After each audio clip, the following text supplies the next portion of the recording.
sih rahasianya kok bisa nyaman kayak Bapak nih? Kayaknya anteng nggak ada masalah dalam hidup. Ya, terima aja apa yang Allah kasih. Gitu doang. Ridho. Ini hal yang paling berharga yang saya belajar dari dia. Ridho. Apapun yang Allah kasih, yang terjadi dalam hidup kita hari ini itu pemberian Allah. Terima aja lah. Kalau kita terima, pasti bahagia. Karena kalau kita nggak terima, dikasih sebanyak apapun nggak bahagia. Assalamualaikum warahmatullahi wabarakatuh. Alhamdulillah, alhamdulillahi wa kafa, wassalatu wassalamu ala rasulillahil mustafa, wa ala alihi wa sahbihi ahli siddiqi wal wafa. Teman-teman yang dirahmati Allah subhanahu wa ta'ala, puji syukur kepada Allah atas nikmat hari ini yang Allah berikan kepada kita mulai tadi subuh. Berbahagialah buat teman-teman yang tadi subuh bisa sholat subuh berjamaah. Kemudian sholat duha. Terus aktivitas hari ini di tempat tugasnya masing-masing, di kampus, di sekolah, di tempat kerja. Dan sore ini sampai malam Allah berikan atau Allah sempurnakan nikmat hari ini dengan insya Allah duduk di dalam majelis ilmu. Mudah-mudahan teman-teman yang istiqomah setiap pekan duduk dalam majelis ilmu akan semakin dikenal oleh para malaikat, terutama malaikat-malaikat yang khusus bertugas mencari majelis-majelis zikir di muka bumi. Saya pernah dulu nyampein hadis, Allah mengutus malaikat-malaikat yang sangat banyak. Tugasnya berjalan-jalan di gang-gang, di setiap jalan, di gang, di sepanjang, di setiap negeri untuk mencari majelis-majelis ilmu. Lalu kalau malaikat ini menemukan satu majelis ilmu, maka malaikat ini akan memanggil teman-temannya. Malaikat yang lain dipanggil, berkumpul di majelis itu. Kemudian mereka akan membentangkan sayapnya, lalu mendoakan orang-orang yang hadir di dalam majelis ilmu. Jadi kalau kita kadang-kadang tuh berharap banget doa dari orang tua, berharap didoain sama orang soleh, kalau duduk dalam majelis ilmu, yang ngedoain kita tuh bukan cuma orang tua, bukan cuma orang soleh, tapi malaikat. Orang tua kita doanya diijabah, padahal orang tua kita manusia yang kadang bisa ngelakuin kesalahan. Tapi Allah mengijabah, apalagi doa ayah nih.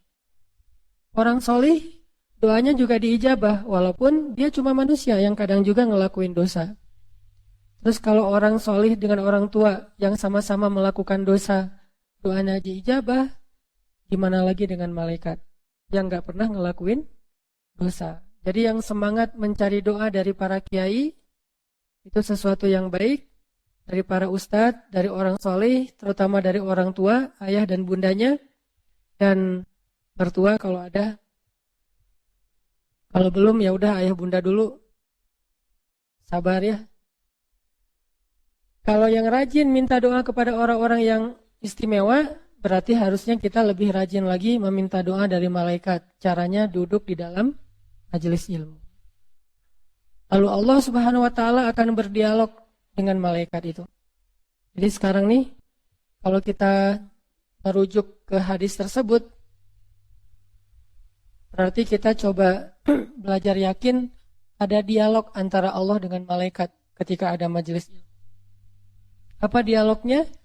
Allah tanya kepada malaikat, wahai para malaikat, apa yang mereka lakukan di situ?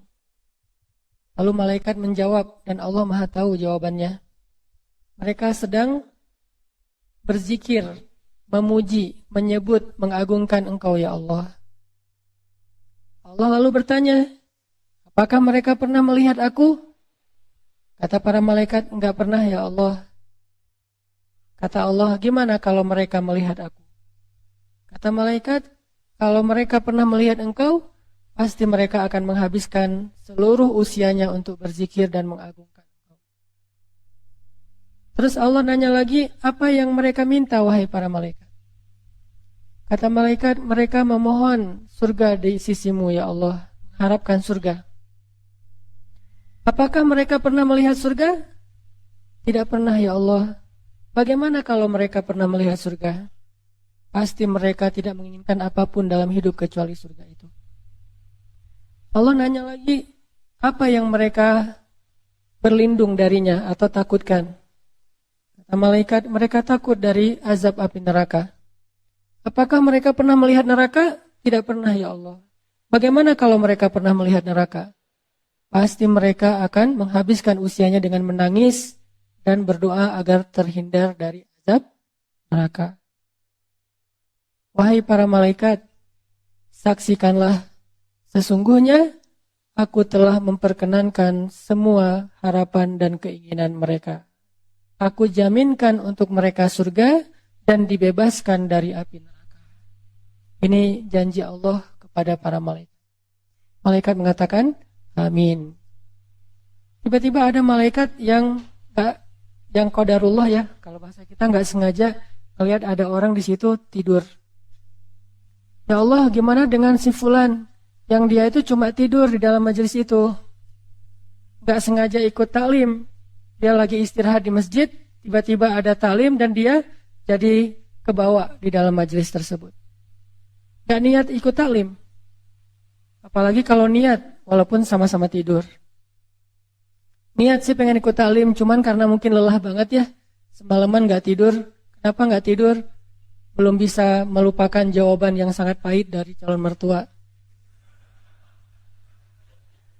Anak saya udah ada calonnya, kan itu berat, gak bisa tidur semalaman. Nah, besoknya dia pengen self-healing, hadir dalam majelis ilmu.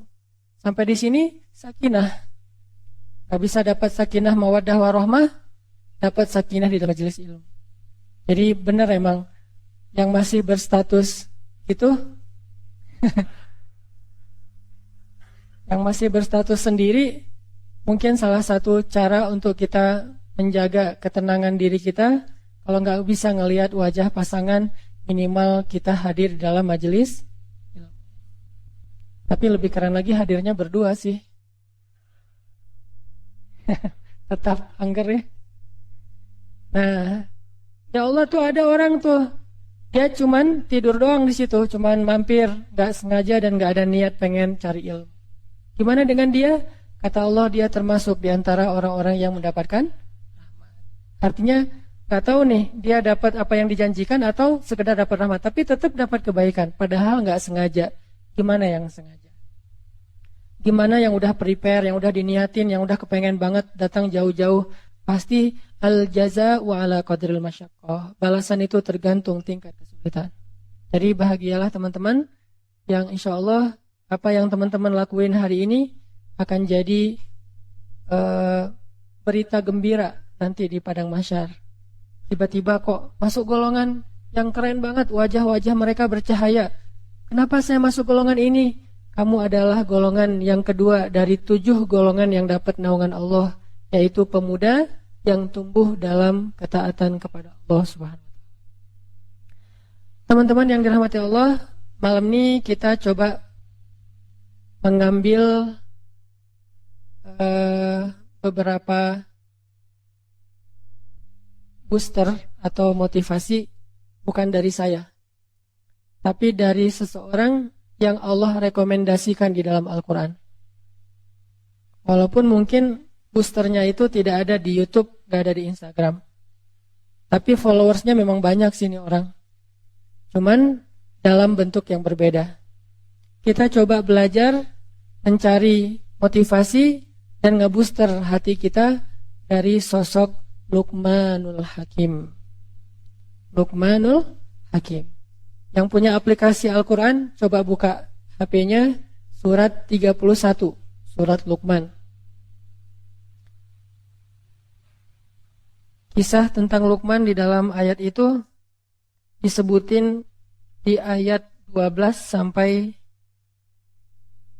ayat 19, satu halaman. Surat 31, surat Luqman, dari ayat 12 sampai ayat 19.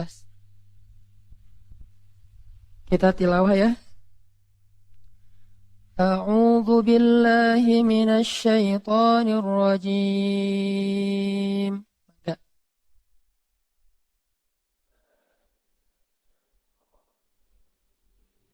Bismillahirrahmanirrahim.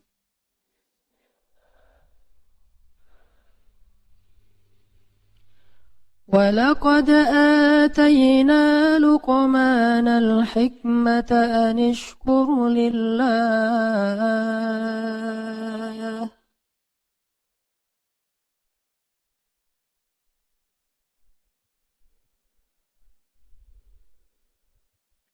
ومن يشكر فإنما يشكر لنفسه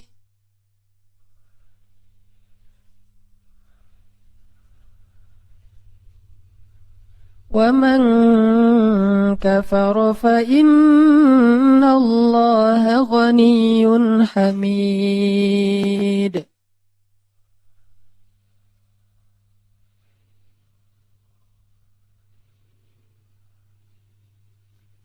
Dan sungguh telah kami berikan kepada Luqman al-hikmah supaya bersyukur kepada Allah. Dan barang siapa yang bersyukur, maka sesungguhnya dia bersyukur untuk kebaikan dirinya sendiri. Dan barang siapa yang kufur atau ingkar, maka sesungguhnya Allah maha kaya lagi maha terpuji. Sadaqallahu. Teman-teman, kalau kita baca surat ini, nanti kita akan menemukan nasihat-nasihat yang sangat berharga dari Luqman. Ada di halaman yang tadi kita baca, ayat 12 sampai ayat 19. Itu semuanya isinya nasihat Luqman kepada anaknya. Siapa Luqman?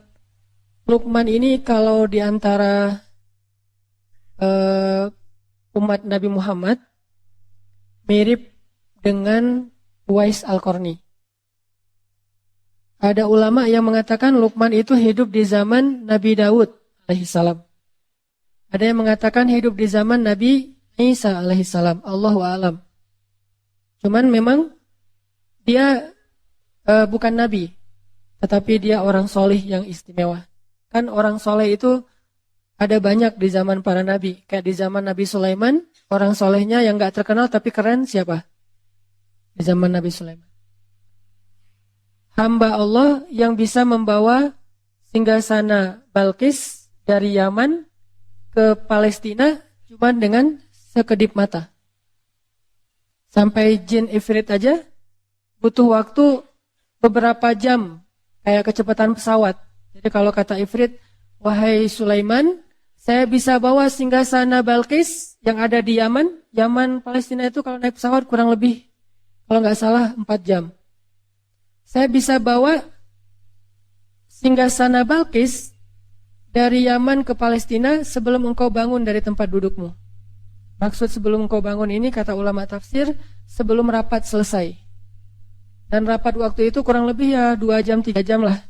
Berarti kecepatan Ifrit itu kecepatan pesawat. Sebelum rapat selesai, singgasana itu udah ada di hadapan engkau, wahai Sulaiman. Terus tiba-tiba berdirilah seorang laki-laki yang gak dikenal. Bahkan di Al-Quran juga gak disebutin namanya. Saking gak terkenal. Jadi jangan remehkan orang yang followersnya dikit. Belum tentu yang selebgram lebih soleh dan lebih istimewa daripada yang biasa. Bisa jadi yang orang gak dikenal siapa-siapa, tapi dikenal oleh Allah dan dikenal oleh para malaikat. Kan yang paling penting Allah Subhanahu wa taala yang nge-like ya setiap postingan kita. Dan kalimat like dari Allah itu radhiyallahu an. Itu penting banget. Kalau kita like-nya like manusia, kalau sahabat like-nya like pencipta manusia radhiyallahu an. Abu Bakar radhiyallahu an. Umar radhiyallahu an. Hanan At-Taqi? Gak ada kan? Gak mungkin juga saya ngaku-ngaku radhiyallahu an. Dan gak ada juga orang yang sepakat mengatakan Hanan itu sih radhiyallahu an juga. Gak ada kan ya? Berarti belum dapat like dari Allah Subhanahu wa ta'ala. Paling-paling dapat like dari manusia. Nah, Laki-laki yang di zaman Sulaiman juga mirip dengan Luqman. Walaupun kalau Luqman disebutin namanya. Di zaman Nabi Isa ada orang kayak gini. Di zaman Nabi Daud ada. Di zaman Nabi Musa ada. Banyak. Di zaman Nabi Musa salah satunya Khidir. Gak terkenal. Tapi dia punya kelebihan. Sampai selebgram seperti Musa aja belajar kepada Khidir.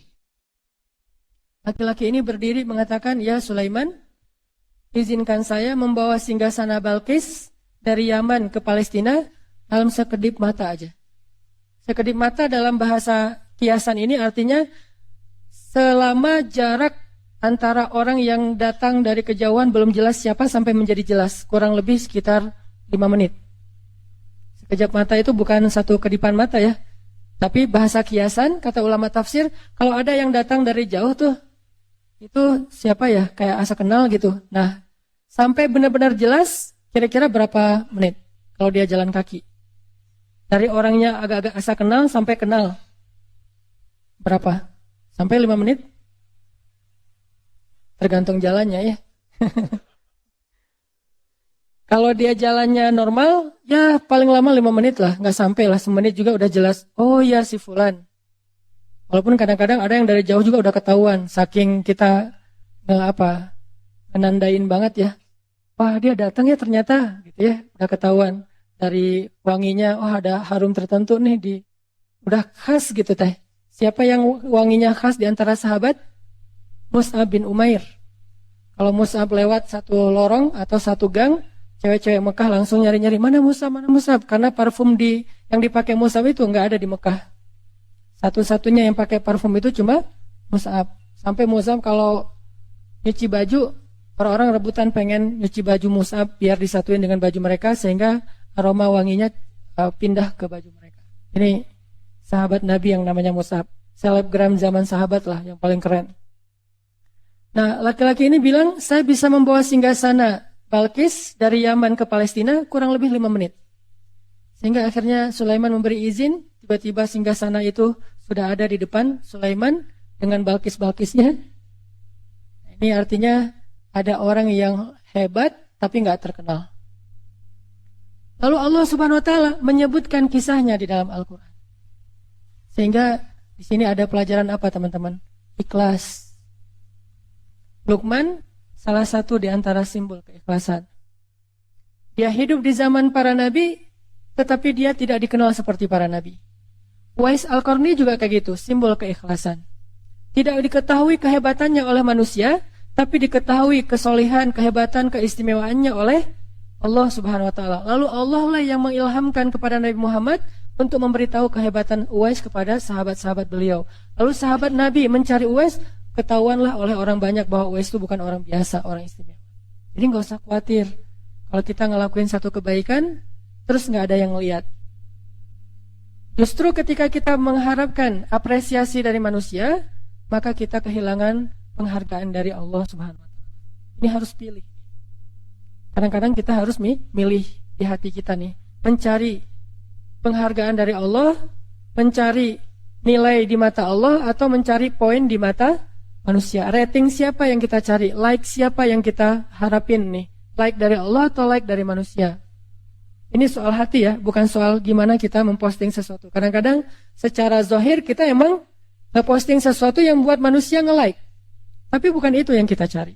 Ini masalah apa yang diharapin oleh hati kita. Sehingga kita tidak akan menjadi putus asa, berkecil hati, merasa kayak nelangsa gitu. Kalau ada kebaikan yang kita lakuin, orang gak tahu. Ada kebaikan yang kita lakuin, orang gak menghargai. Ada kebaikan yang kita lakuin, malah orang menafikan gitu, mengingkari. Karena Allah Subhanahu Wa Taala alimun, syahidun. Allah maha tahu, Allah maha menyaksikan, Allah maha basir, maha melihat. Dan gak ada yang sia-sia. Sehingga akhirnya Allah mengisahkan kisah laki-laki itu di zaman Sulaiman. Dikisahkan juga nanti laki-laki di zaman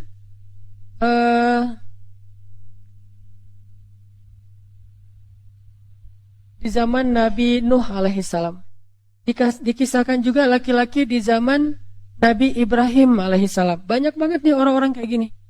Termasuk yang kalau kita baca surat Yasin, wa jaa'a min aqsal madinati rajulun yas'a. Ada kan ayat gitu ya?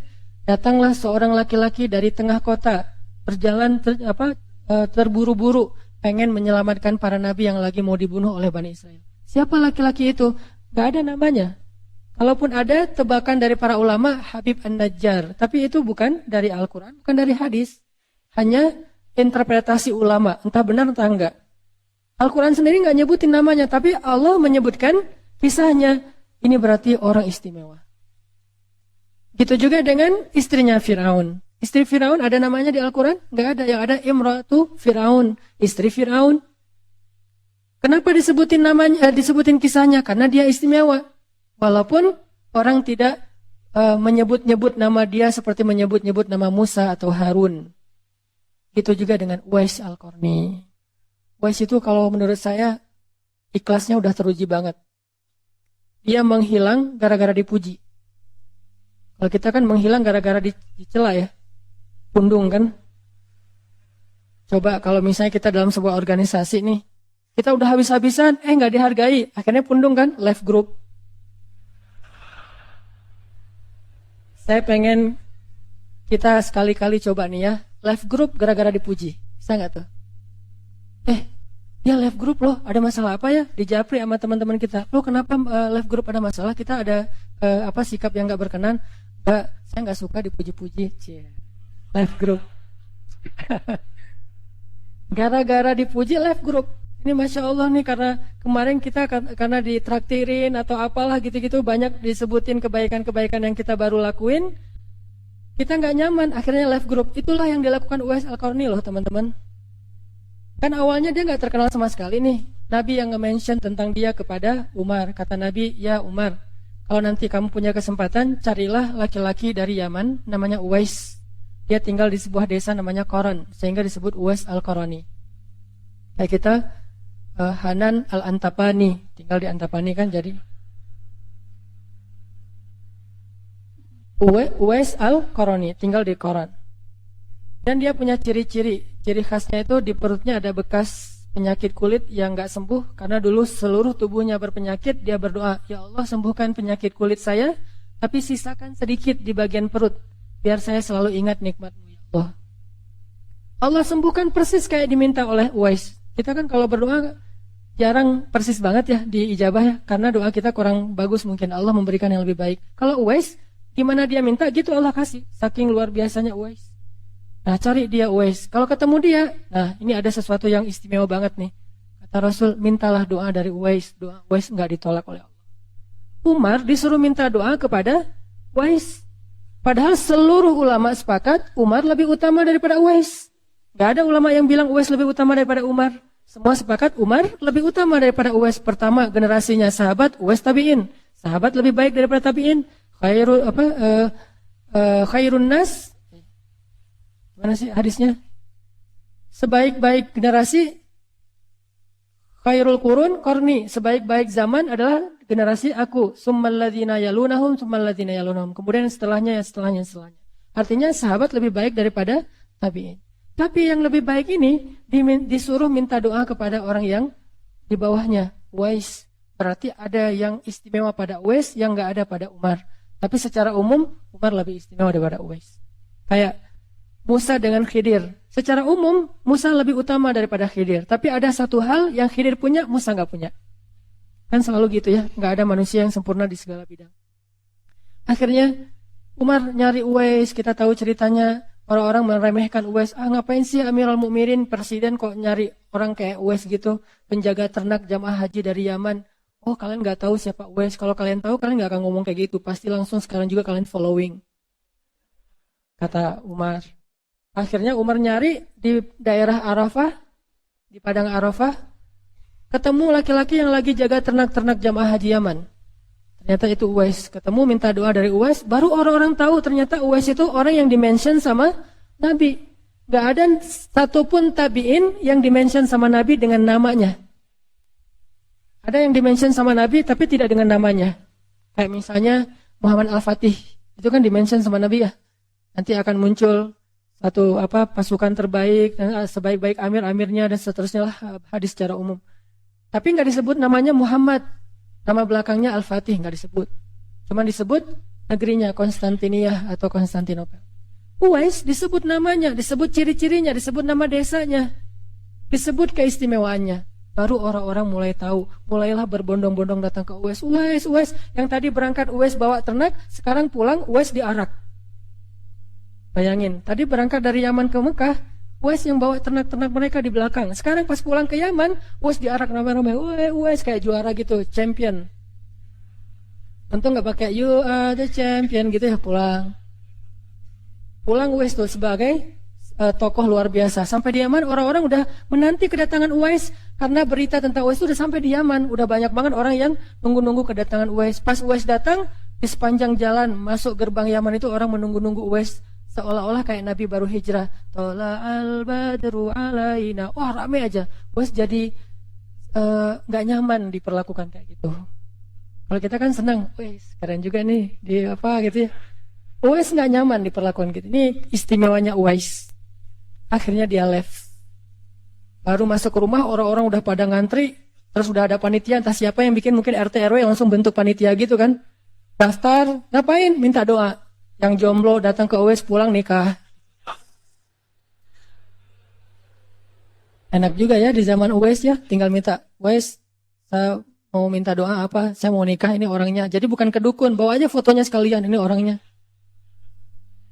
Kalau ke dukun kan bawa foto, bawa rambut ya. Ke Uwais bawa foto aja. Nih Instagramnya. Oh ya, ntar saya following dulu ya. Bahaya. Nah, udah gitu orang berbondong-bondong pengen minta doa dari Uwais. Uwais menghilang. Raib aja nggak tahu kemana. Left. Nggak mau dipuji-puji, nggak mau dihormati, nggak mau dipuja, nggak mau jadi selebgram. Hilang. Ketemu-ketemu. Kalau nggak salah di Basroh. Ada seseorang yang lagi musafir. Terus mampir di sebuah rest area. Istirahat, melihat seorang laki-laki lagi berzikir di sebelah sungai gitu. Kasih tanya, nama Anda siapa? Uwais. Uwais yang mana nih? Dari mana asalnya? Dari Yaman. Yaman di mana? Dari desa Koron. Oh, ini Uwais Al-Qarani. Rame lagi berbondong-bondong orang mampir di rest area itu. Tiba-tiba rest area 97 itu, wah rame aja. Wah, semua orang pada mampir. Pokoknya kalau kamu ke Jakarta jangan lupa mampir di situ ya gitu modelnya. Semua mampir di tempat Uwais tinggal. Raib lagi. Gak mau banget sama sekali dipuja sama manusia. Raib, hilang, ketemu-ketemu. Dalam satu peperangan kaum muslimin di zaman Umar bin Khattab, ketemu Uwais di antara para syuhada sudah meninggal dunia, habis berjihad, syahid di jalan Allah Subhanahu. Coba, ini orang yang luar biasa, gak terkenal, gak ada yang tahu, tapi Allah Maha tahu dan memberitahu kepada kekasihnya Rasulullah Sallallahu. Gitu juga Luqman, kurang lebih seperti itu. Cuman di zaman yang berbeda. Menurut saya selalu ada orang kayak gitu di setiap zaman. Cuman kalau dulu dimention di Al-Quran, kalau sekarang kita harus cari sendiri. Jangan selalu berpikir bahwa orang yang kita anggap biasa-biasa aja, itu orang yang memang benar-benar biasa. Enggak, belum tentu. Kadang kita ngeremehin orang tua kita. Kadang kita ngeremehin pasangan kita. Padahal mungkin dia lebih dicintai Allah daripada orang-orang yang selama ini kita puja-puja. Kayak ada orang yang baru hijrah misalnya. Dia muja ustadznya banget. Sampai ketika orang tuanya ngasih nasihat, dia gak mau dengar. Ayah tahu apa, mak tahu apa gitu. Belum tentu orang tua kita yang gak tahu banyak tentang agama, berarti dia bukan siapa-siapa di mata Allah. Mungkin kelebihan dia bukan ilmu agama. Kelebihan dia bukan ceramah. Kelebihan dia bukan dakwah. Tapi kelebihan dia adalah sabar dan tulus banget mendidik, membesarkan, mengandung, menyusui kita sejak kita kecil. Dan itu sesuatu yang istimewa. Berarti kita punya Uwais di rumah kita masing-masing. Kita punya Uwais, atau dalam bahasa lain punya Luqman, punya laki-laki di zaman Sulaiman itu di rumah kita masing-masing. Atau di kampung kita juga ada mungkin ustadz atau kiai ajengan yang mungkin gak terkenal. Dia cuma ngajar-ngaji anak-anak di kampung. Saya kenal beberapa orang di situ kayak gitu di daerah Cianjur Pedalaman. Beliau yang menanggung biaya listrik musola yang beliau ngajar. Anak-anak itu belajar ke beliau gratis, terus biaya listrik setiap bulan beliau yang tanggung dari hasil panen beliau yang memang pas-pasan, gak terlalu banyak. Ini orang luar biasa, gak ada yang kenal sama beliau. Tapi alhamdulillah Allah beri kesempatan saya kenal beliau, saya tahu oh ini Uwais di zaman ini, salah satunya nih. Orang-orang kayak gini, kalau kita ketemu, jangan sia-siakan kesempatan, langsung minta doa. Kayak tadi, Pengen ketemu Uwais karena statusnya masih sendiri, ada Uwais di zaman kita. Siapa? Ayah kita mungkin? Siapa? Seorang kiai yang tidak terkenal, kiai biasa aja, tetapi justru karena dia biasa aja, Allah lebih mencintai dia mungkin. Karena keikhlasan dan kerendahan hatinya. Luqman kurang lebih seperti itu. Sehingga Allah Subhanahu wa taala mengangkat derajat Luqman. Kan Allah itu tu'izzu man tasya wa tudhillu man tasya. Allah itu mengangkat derajat siapa yang Dia kehendaki dan merendahkan siapa yang Dia kehendaki. Yang sangat terkenal Allah rendahkan kayak Firaun, Namrud, Haman, Qarun, Allah rendahkan. Yang enggak terkenal Allah tinggikan seperti Luqman salah satunya. Tu'til mulka man tasya wa tanzi'ul mulka mimman tasya wa tudhillu man tasya wa tu'izzu man tasya wa tudhillu man tasya. Allah kasih kekuasaan kepada siapa yang Allah kehendaki, Allah cabut kekuasaan dari siapa yang Allah kehendaki. Allah berikan kemuliaan kepada siapa yang Allah kehendaki, Allah hinakan siapa yang Allah kehendaki. Terserah Allah. Makanya kalau kita ngelakuin satu amal mencari ridha Allah, mencari rating atau poin like dari Allah Subhanahu wa taala, mudah-mudahan kalau Allah memberikan izzah, kemuliaan, gak ada manusia yang bisa merendahkan kita. Allah yang mengangkat. Kan banyak banget orang-orang yang di zaman kita lihat kayak selebriti-selebriti yang dulunya bukan siapa-siapa tiba-tiba jadi terkenal gitu, yang dulunya ngamen di jalan tiba-tiba masuk TV, masuk dapur rekaman, jadi punya banyak album, terkenal kemana-mana, dipuji-puji sampai dia bikin lagu, dulu saya bukan siapa-siapa, saya dulu dihina, sekarang saya dipuja, gitu-gitu deh. Banyak kan kisah yang kayak gitu kan ya. Kayak misalnya di komik itu Dodit, yang orang anggap siapa sih orang kayak gini, kayak apa misalnya autis apa, ternyata orang kayak gitu yang kayak lempeng gitu, kayak sadis ya, bikin orang ketawa tapi dia nggak ketawa, kan sadis tuh. Ternyata malah diangkat misalnya sisi popularitasnya, Allahu a'lam tentang sisi keistimewaannya, yang jelas popularitasnya diangkat. Allah punya banyak cara, sehingga kita nggak perlu iri dengki dalam urusan-urusan kayak ginilah. Kalau mau, kan kita tuh, kenapa sih kita memamerkan amal soleh kita atau kebaikan kita? Biar dipuji orang. Padahal ketika kita memamerkan, orang malah gak memuji. Ketika kita riya, kita sombong, orang malah gak menghargai kita. Kalau kita pengen dihargai, mendingan kita mencari perhatian Allah, capernya ke Allah gitu. Karena kalau Allah udah berkenan kepada kita, akan Allah angkat. Dan kalau Allah angkat, gak ada yang bisa merendahkan. Itu kan yang dikatakan Nabi kepada Ibnu Abbas. Ketika Nabi lagi boncengan sama Ibnu Abbas, mungkin lagi kemana gitu, lagi ke pasar berdua sama Ibnu Abbas boncengan. Ibnu Abbas di belakang. Nabi bilang, ya gulam, anakku, ihfazillah, yahfazka. Yang perlu kamu jaga itu Allah, bukan manusia. Jadi jaga perasaan Allah. Kalau kita menjaga perasaan manusia, karena Allah. Kayak misalnya, jaga perasaan orang tua, karena Allah yang nyuruh. Jaga perasaan guru karena Allah yang nyuruh. Jaga perasaan teman karena Allah yang nyuruh. Jaga perasaan mantan karena Allah yang nyuruh. Jangan sampai kita merusak hubungan mantan kita yang udah halal tentang cerita-cerita masa lalu. Kita mention foto-foto masa lalu, nggak boleh. Malah mantan itu kalau boleh berdusta, dia memang boleh berdusta. Kan salah satu dusta di antara 3 dusta yang dibolehin kan dusta tentang mantan kan ya. Itu kan hadisnya. 3 tempat boleh berdusta. 1 dusta dalam peperangan. Perang mah nggak boleh jujur-jujur amat. Taktik kami gini loh, strategi kami gini, nggak kasih tahu ke Israel, nggak boleh. Karena jelas-jelas ini peperangan antara penjajahan Israel dengan bangsa Palestina misalnya. Kayak kita dulu ke Belanda, boleh. Kedua, dusta untuk mendamaikan 2 orang yang pengen bunuh-bunuhan. Wah, dia ngomongin saya jelek-jelek. Enggak, saya tahu dia banget. Dia nggak ngomongin tentang kamu yang jelek-jelek. Justru tentang yang baik-baik dia omongin. Masa sih? Iya benar, saya jadi saksinya. Padahal enggak. Boleh berdusta kayak gitu. Jangan jadi justru kita sebagai provokator. Ada 2 orang nih, rame di grup. Akhirnya kita japri. Sebetulnya maksud dia nggak kayak gitu. Walaupun kita tahu gitu banget sih maksudnya.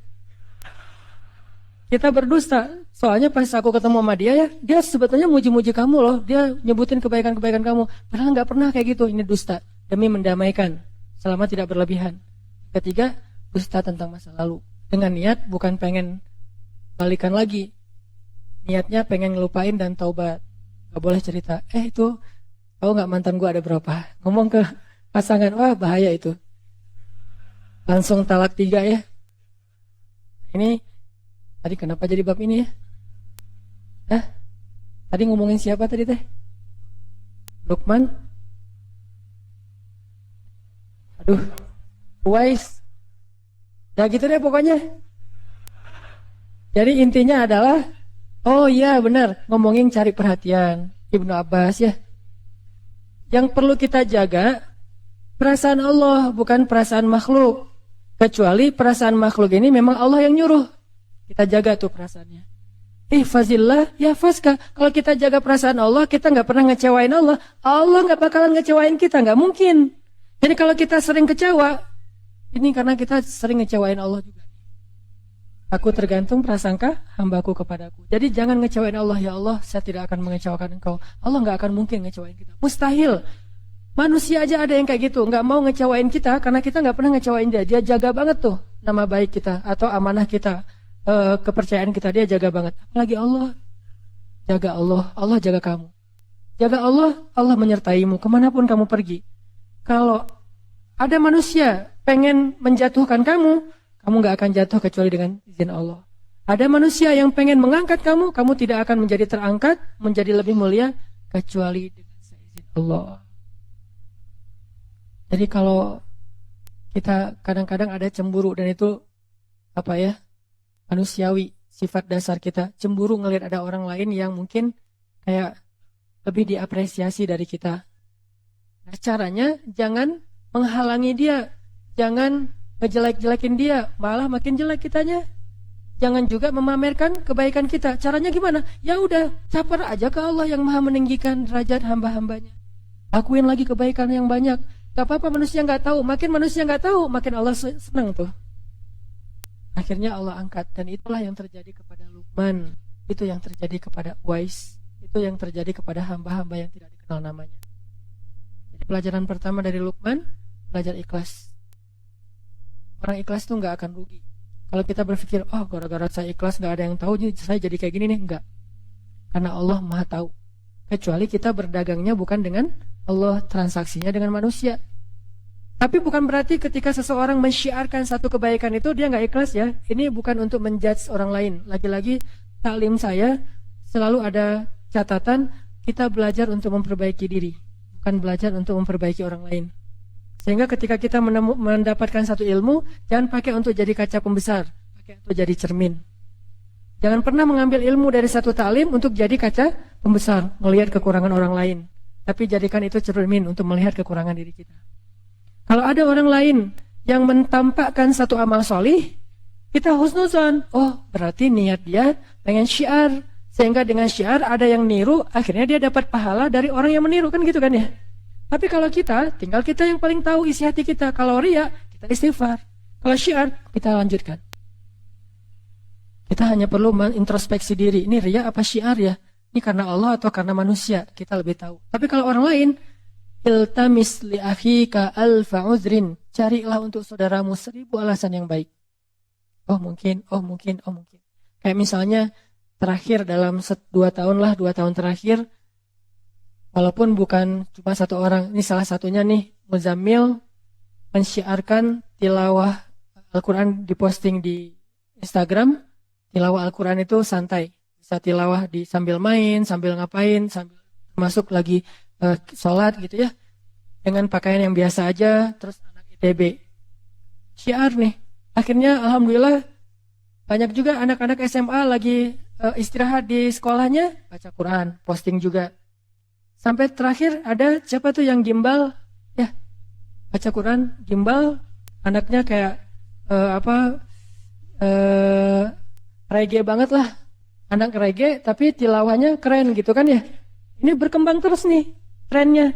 Berarti kalau niat Muzammil dulu adalah syiar, man sanna sunnatan hasanah, siapa yang mencontohkan suatu contoh yang baik, maka dia dapat pahala dari orang yang mencontohinya tanpa mengurangi pahala mereka.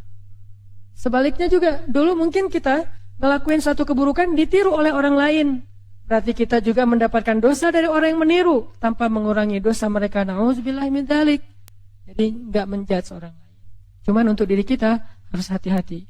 Kadang-kadang awalnya sih syiar, tapi lama-lama syiar plus riya. Kayak mau ngaji pas ngaji di rumah biasa-biasa aja. Pas ngaji di halte dibagus-bagusin. Kenapa? Biar jadi syiar kan. Mudah-mudahan gara-gara saya ngaji di halte keluarin Quran. Padahal nggak pakai Quran juga, pakai HP juga bisa kan. Tapi kalau HP kan nggak ketahuan lagi ngaji. Bisa aja lagi chat gitu. Sengaja dia HP ada sih aplikasi mushaf tapi dia keluarin Quran. Ngaji gitu. Lihat awalnya syiar. Biar ditiru sama yang lain. Ternyata orang-orang pada ngelihat ke arah dia. Dibagus-bagusin bacaannya. Alhamdulillah nih. Pas udah ditiru, rame orang yang kayak gitu. Halte-halte mulai banyak yang ngaji. Dia ngomong dalam hatinya. Ini gua yang pertama ngelakuin. Tuh kan? Ini nih, ujiannya di situ. Bukan gara-gara itu kita jadi nggak bersyiar. Itu godaan setan juga tuh. Lo nggak usah beramal soleh daripada riya. Itu setan gitu juga tuh. Lo mending kalau ngaji biasa-biasa aja deh daripada ntar dibilang suaranya bagus. Oh iya ya udah. Bismillahirrahmanirrahim. Alhamdulillahirabbil alamin. Ustaz, kenapa ngajinya gitu? Takut riya. Gak gitu-gitu amat sih. Itu juga jebakan setan.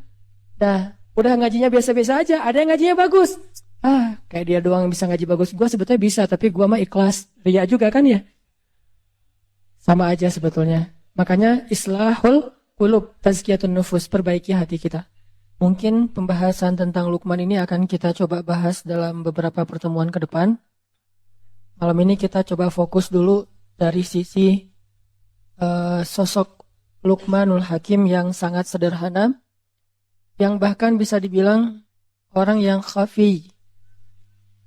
Jadi di antara hamba yang Allah sayang banget, spesial banget di sisi Allah itu taqi, khafi, terus apa lagi gitu. Salah satunya khafi. Khafi itu artinya dia itu nggak mau terkenal. Walaupun terkenal itu bukan sesuatu yang negatif. Karena banyak juga sahabat justru karena ketenarannya maka efek kebaikannya lebih viral. Tapi ada orang yang memang memilih nggak mau terkenal.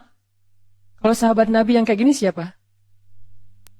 Nanti teman-teman bisa cari cerita tentang dia. Abu Dzar Al-Ghifari. Abu Dzar tuh gitu banget tuh. Gak mau dia sama sekali tuh orangnya tuh nggak mau kalau dipuji atau terlihat agak sedikit menikmati dunia itu nggak mau banget. Padahal menikmati dunia itu nggak dilarang dalam agama. Tapi dia memilih jalannya sendiri yang memang pengen khafi banget, pengen uzlah, pengen menyendiri gitu. Itulah Luqman. Dia nggak menjadi orang yang tampil, tetapi Allah Subhanahu Wa Taala Maha tahu. Makanya bukan berarti kita nggak boleh tampil sama sekali, nggak. Kadang seorang mukmin harus menampilkan kebaikan agamanya supaya orang-orang menghargai agama Allah. Kayak Utsman bin Affan. Utsman itu kan orangnya menampilkan ya satu yang baik-baik dari agama, kayak penampilan menariknya, dia pakai jubah yang khas gitu milik Utsman, gak mungkin ketukar sama yang lain karena gak standar jubahnya. Sandalnya tuh pasti bukan sandal jepit, pasti sandalnya itu sibetiyah, bukan na'al. Kalau na'al semua sahabat pakai na'al, tapi kalau yang sibetiyah cuma beberapa orang yang pakai sandal dengan merek sibetiyah. Nah itu salah satunya Utsman. Sehingga kalau Utsman jalan, orang-orang pada ngelihat, wah penampilan Utsman. Terus pas Utsman ketemu Nabi memperlakukan Utsman beda sama sahabat yang lainnya. Ketemu sahabat lain Nabi biasa-biasa aja, bajunya nggak terlalu rapi, nggak apa-apa. Tapi giliran yang datang Utsman, Nabi rapi-rapi langsung, udah rapi baru Utsman boleh masuk. Jadi boleh terkenal, boleh tampil, boleh syiar, tapi kita lagi bukan belajar tentang bab itu. Kita lagi belajar bab kadang memang ada kondisi yang kita harus menahan diri walaupun nggak diketahui orang. Ada kondisi di mana kita lagi belajar ikhlas, bukan belajar syiar. Syiar itu gampang. Malah kalau kita udah terlatih dengan ikhlas, kita syiar itu lebih keren lagi. Tapi kalau belum terlatih dengan ikhlas, syiar itu bisa jadi jebakan buat diri kita sendiri. Makanya ngomongin syiar itu gampang, semua orang bisa ngelakuin. Tapi ikhlas dalam syiar ini susah banget nih, luar biasa. Kadang-kadang kan keikhlasan kita itu bukan di awal rusaknya, tapi di tengah atau di akhir. Di awal kita tuh udah ikhlas banget. Di tengah ada masalah sama teman-teman kita, mulai kecewa. Tahu gini saya nggak akan ikut, tahu gini saya nggak akan bantu, tahu gini, kan mulai terganggu nih keikhlasan kita di tengah. Atau kadang-kadang nggak di tengah, di akhir, pas sudah beres, sudah selesai semuanya, udah sukses acaranya, ternyata ada teman-teman yang mungkin qadarullah dengan takdir Allah dia muncul di media, mungkin dia dipuji-puji sama teman-teman yang lain, tiba-tiba dia dapat jabatan jadikan sebagai calon ketua organisasi. Nah kita yang habis-habisan gak ada yang menghargai. Di situ mulai jadi godaan buat kita riya. Kan tahu nggak acara ini siapa di baliknya? Mulai kepancing. Atau ada yang ngecewain kita nih. Kita udah ngelakuin satu kebaikan, ikhlas banget nih awalnya. Saya bantu dia karena Allah di awal. Di tengah nggak apa-apa. Ternyata yang kita bantu itu nggak selesai urusannya, kita tambahin bantuannya, nggak apa-apa karena Allah. Di tengah masih ikhlas. Di akhir masih ikhlas. Alhamdulillah dia udah sukses sekarang. Kita ikhlas, nggak mau nyebut-nyebut kepada siapapun. Tapi setelah beberapa tahun, kita suatu saat butuh dia. Pas kita butuh dia nggak mau bantu kita. Padahal dia bisa membantu kita waktu itu. Mulailah keikhlasan kita terganggu. Mulai kepancing nih. Kayaknya dia lupa ya. Siapa dulu yang membantu dia awal-awal ketika baru merantau, ketika dia masih kuliah. Semuanya saya biayai, keluar satu-satu. Semua yang disebutin itu gugur pahalanya di sisi Allah. Jadi keikhlasannya nggak keganggu di awal, nggak di tengah, nggak di akhir. Tapi sometime, suatu saat nanti entah kapan-kapan gitu. Bisa aja setelah bertahun-tahun baru keganggu keikhlasannya. Habislah pahala yang selama ini udah kecatat di tabungan amal kita, hilang lagi tiba-tiba. Dihack sama riya. Ini yang terjadi. Luqmanul Hakim istimewanya di bab itu teman-teman. Dia nggak istimewa di bagian ilmu yang banyak, enggak. Dia nggak istimewa dari fisiknya yang kuat. Malah dia orangnya pendek, kulit hitam dari Ethiopia. Kampungnya Bilal bin Rabah. Ada Bilal, ada Wahsy, ada Luqman, ada An-Najasyi. Itu orang-orang Ethiopia. Orang hitam, pendek, budak pula yang diperjualbelikan.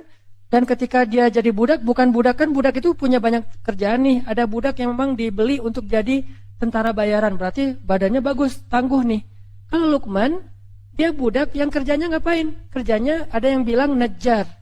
Kerjanya itu bantu-bantu tuannya untuk bikin kayak meja tukang kayu lah. Tapi ada juga ulama yang bilang dia bukan najjar. Dia itu yang jagain ternak. Kayak siapa tadi? Wise. Berarti kan secara fisik nggak banget nih. Nggak good looking gitu. Tetapi karena dia punya keikhlasan, itulah keistimewaannya. Jadi benar hadis Nabi, sesungguhnya Allah tidak melihat kepada fisik kalian. Allah tidak melihat kepada harta kalian. Allah tidak melihat kepada status atau pekerjaan kalian. Allah melihat kepada hati kalian. Kalau kita pengen jadi hamba yang istimewa, milikilah hati yang istimewa.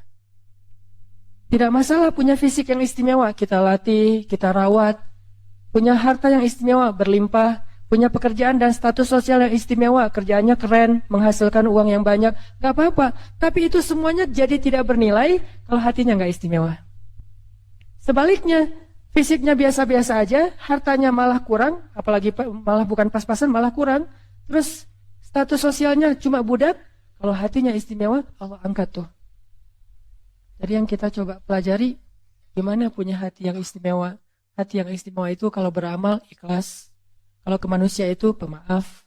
Kalau ke manusia itu rahmah, kasihan, gampang kasihan sama orang lain. Kasihan ya.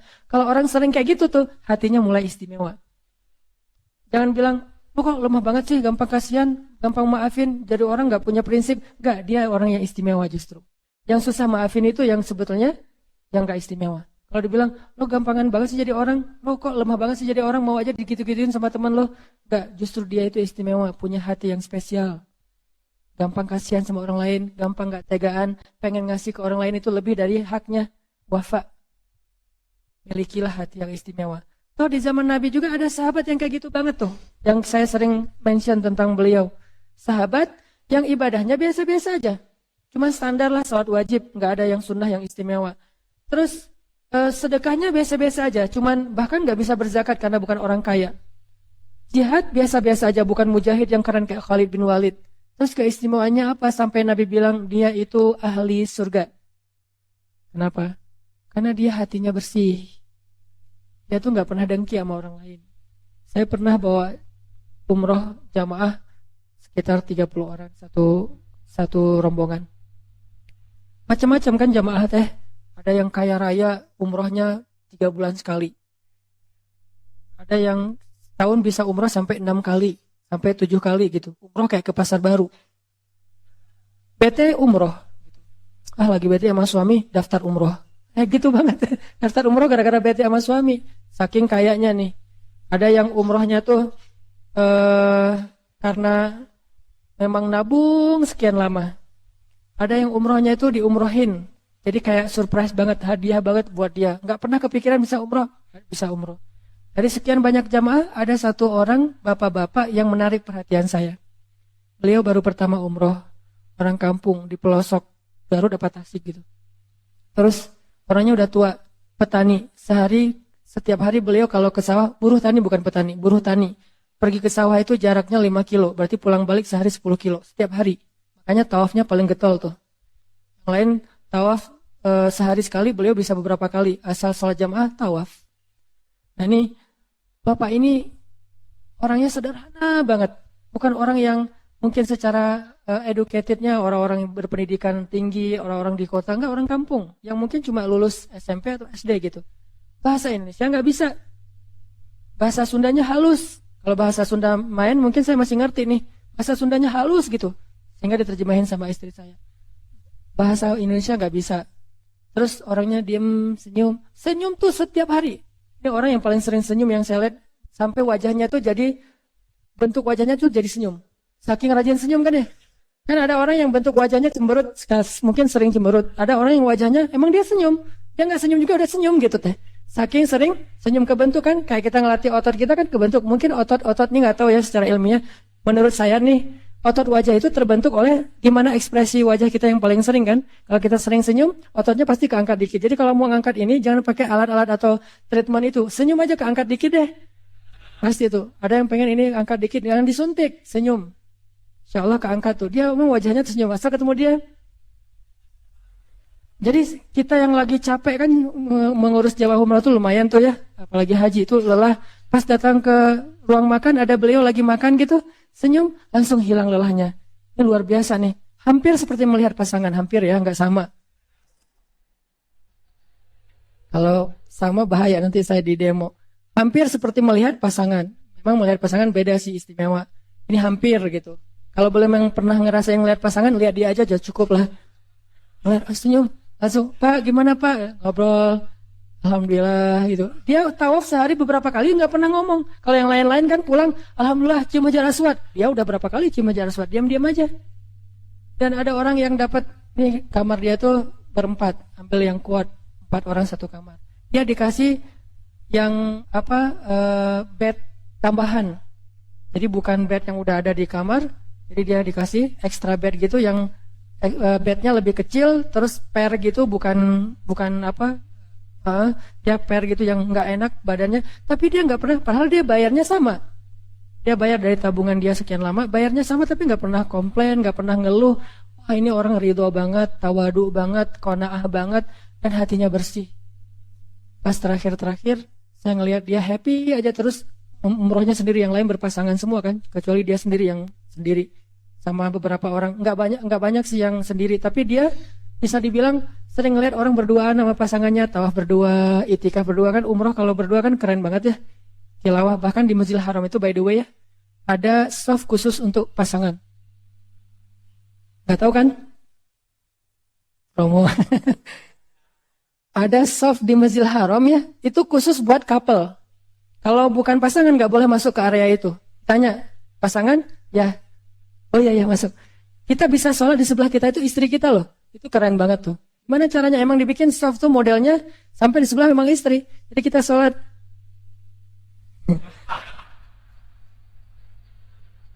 Enggak. Nggak boleh gitu ya. Tapi kadang-kadang gitu juga sih.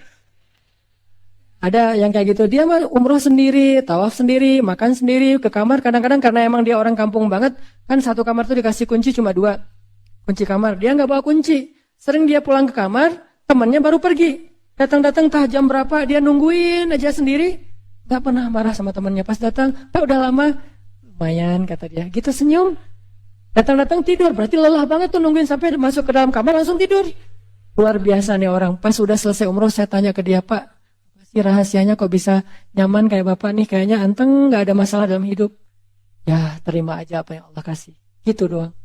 Ridho. Ini hal yang paling berharga yang saya belajar dari dia. Ridho. Apapun yang Allah kasih, yang terjadi dalam hidup kita hari ini itu pemberian Allah. Terima aja lah. Kalau kita terima pasti bahagia. Karena kalau kita nggak terima dikasih sebanyak apapun nggak bahagia. Sederhana itu. Ini yang panjang ngomongan saya nih. Dia cuma segitu doang. Terima aja apa yang Allah kasih. Segitu. Saya panjangin jadi ridho lah apalah jadi teori lah ya.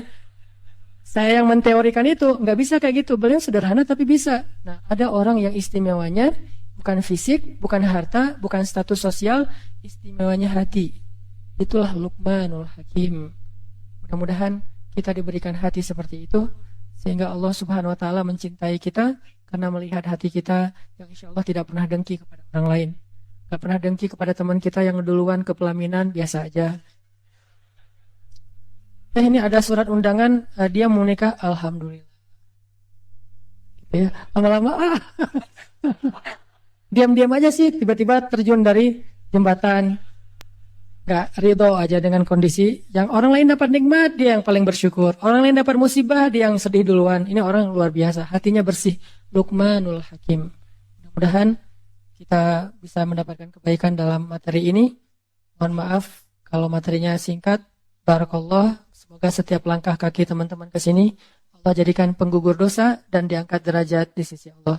Subhanakallahumma wa bihamdika asyhadu an la ilaha illa anta astaghfiruka wa atubu ilaik. Assalamualaikum warahmatullahi wabarakatuh.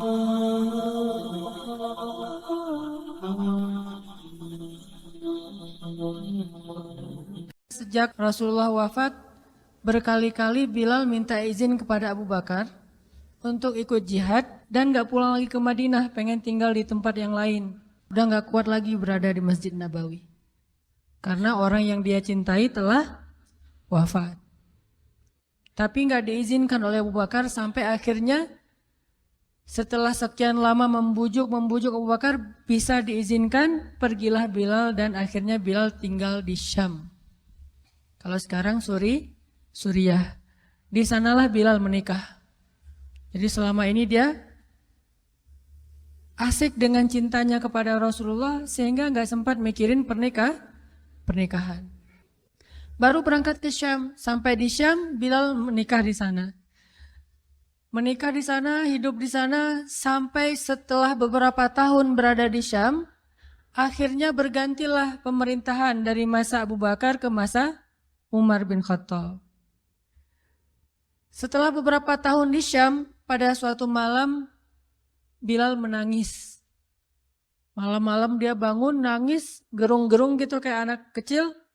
Istrinya nanya, ya Bilal ada apa, kamu mimpi buruk? Enggak, justru ini mimpi baik. Mimpi apa? Aku mimpi ketemu dengan Rasulullah SAW. Dan Rasulullah bersabda, siapa yang melihat aku dalam mimpi berarti dia melihat aku dalam kenyataan. Aku bertemu dengan Rasulullah di dalam mimpi dan Rasulullah berkata, ya Bilal, kami rindu kepadamu. Sudah lama engkau tidak mengunjungi kami ya Bilal. Setelah bangun dari mimpi itu, Bilal semakin rindu kepada Rasul, merasa bersalah udah lama gak menjenguk Rasulullah. Akhirnya Bilal pun memutuskan untuk, kalau bahasa kita mah umroh. Memutuskan untuk ziarah ke makam Rasul. Berangkat Bilal dari Syam, umroh ziarah ke makam Rasul. Melihat Bilal masuk lagi ke kota Madinah, penduduk Madinah itu berasa seperti hidup lagi di zaman Rasul. Senang gitu, dan Umar sangat senang dengan kedatangan Bilal. Sehingga selesai Bilal sholat, selesai Bilal ibadah sunnahnya, termasuk menjenguk atau berziarah ke makam Rasul dan Abu Bakar. Kemudian Umar berkata kepada Bilal, ya Bilal, sudah lama kami tidak mendengar suara azan darimu. Tolong kumandangkan sekali lagi azan seperti engkau mengumandangkannya di masa Rasul. Kami rindu ingin merasakan suasana di zaman Rasul. Benar Bilal, kata para sahabat yang lain yang ada di situ. Umar kemudian Abdurrahman, beberapa orang sahabat, ya Bilal azan, azan, azan, kami ingin mendengar suaramu seperti dulu kami mendengarnya di masa Rasul. Kata Bilal, saya tidak akan kuat. Kata mereka, coba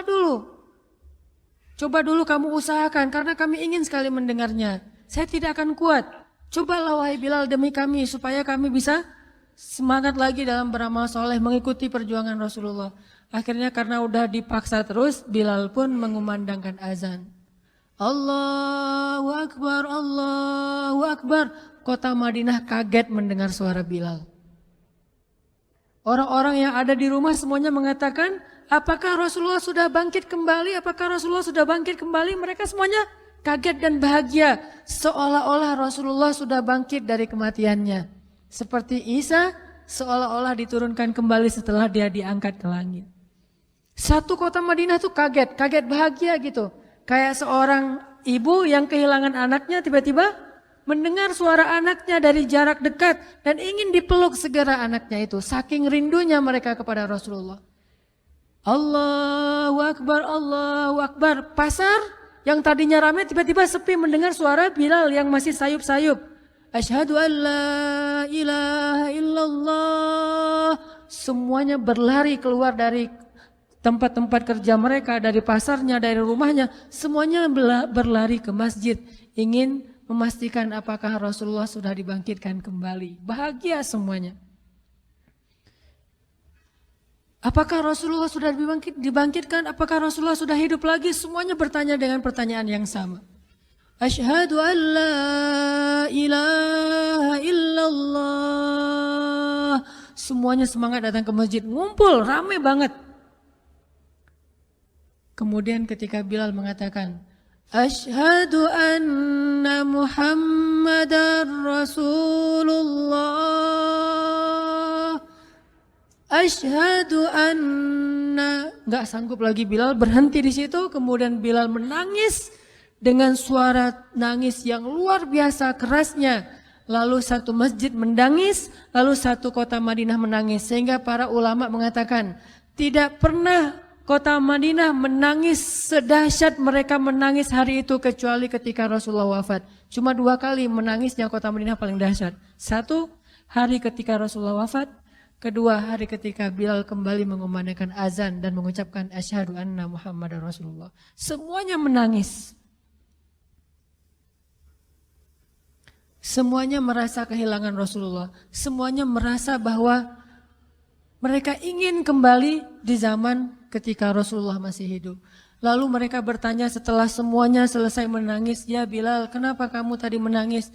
Kata Bilal, dulu biasanya kalau saya selesai mengumandangkan azan, saya akan datang ke hujrahnya Rasul. Hujrah Rasulullah itu kamarnya Rasul, rumah kecilnya Rasul. Selesai azan saya akan datang ke rumahnya Rasulullah dan memanggil, ya Rasulullah, as-salah, as-salah. Rasulullah nggak keluar sampai mendengar suara Bilal memanggil beliau secara khusus. Udah selesai azan, Bilal manggil Rasul, ya Rasulullah, as-salah, as-salah. Baru Rasulullah keluar dengan wajah berseri-seri. Sekarang bagaimana saya akan memanggil Rasulullah sedangkan Rasulullah sudah bersama kekasihnya yaitu Allah Subhanahu wa Ta'ala. Menangis lagi satu masjid, satu kota Madinah. Pokoknya hari itu adalah hari berkabung sekota Madinah. Hari menangisnya kota Madinah, saking rindunya mereka kepada Rasulullah. Bagaimana dengan kita ketika mendengar suara azan dan muazin mengucapkan nama Rasulullah Sallallahu Alaihi Wasallam? Di situ kelihatan apakah kita mencintai Rasulullah lebih dari apapun juga setelah Allah Subhanahu Wa Taala. Kalau tidak, fatarabbasu, hati-hati. Kalau tidak, fatarabbasu, tunggu aja. Na'udzubillah min dzalik. Berarti masih ada kemunafikan dalam hati kita. Bagaimana kita, apakah hati kita merasa gemetar, bergetar ketika kita mendengar suara seseorang mengatakan Muhammad Sallallahu Alaihi Wasallam, Rasulullah Sallallahu Alaihi Wasallam. Apakah hati kita bergetar seperti bergetarnya hati seorang kekasih ketika mendengar suara kekasihnya, nama kekasihnya disebutkan?